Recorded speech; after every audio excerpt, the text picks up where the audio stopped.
우리가 잘못된 개념을 점검하고 올바른 개념을 가지고 바른 정의를 내렸다면 이제는 행동해야 합니다.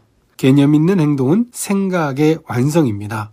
우리는 생각을 통해 세상을 인식하고 그 생각 위에 기준을 세우고 개념을 정립하게 됩니다.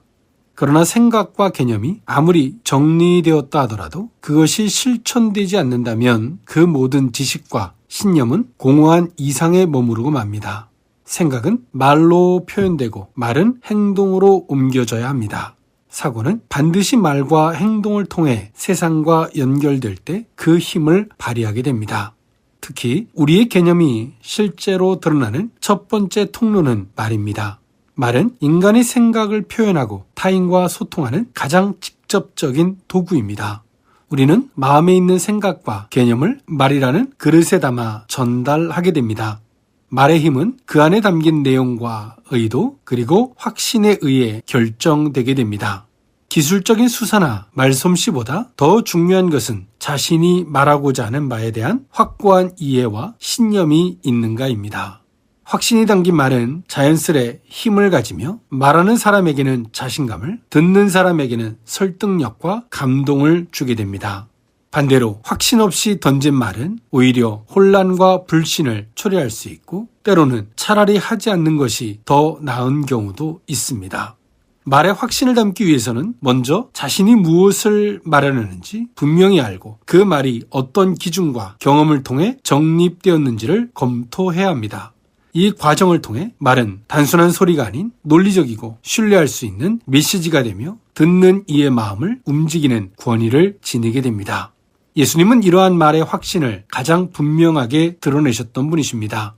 그분의 말씀은 단순한 교훈이나 지식 전달이 아니었고요. 예수님은 자신이 무엇을 위해 말씀하시는지에 대한 분명한 인식과 신적 권위를 가지고 말씀하셨습니다. 우리는 예수님의 산상수훈을 통해 이를 확인할 수 있습니다. 구약 성경뿐만 아니라 예수님 당시 유대인 사회에서 복이란 주로 물질적 풍요나 건강, 자손의 번창, 장수와 같은 현세적인 번영을 의미했습니다. 유대인은 하나님의 율법을 잘 지키면 이 땅에서 형통하고 부유해지는 것이 복이라고 여겼습니다.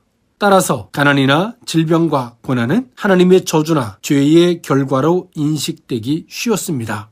그러나 예수님은 산상수훈에서 이 기준 개념을 완전히 뒤집으셨습니다.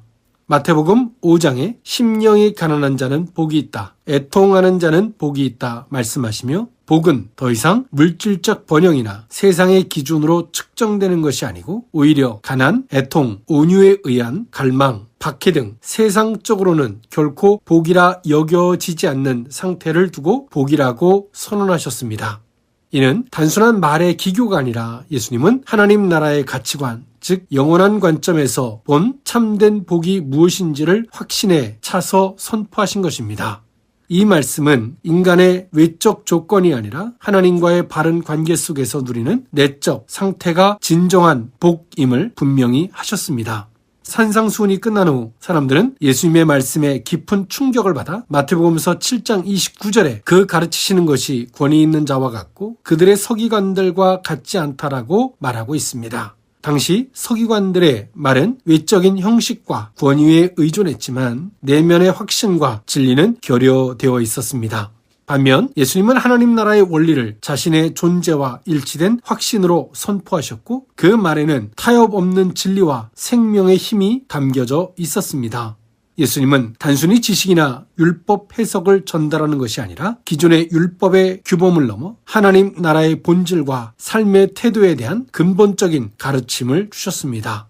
이와 같이 오늘 하루도 예수 그리스도와 같은 확신의 말을 할 수 있는 복된 성도들의 발걸음이 될 수 있기를 주님의 이름으로 축원합니다.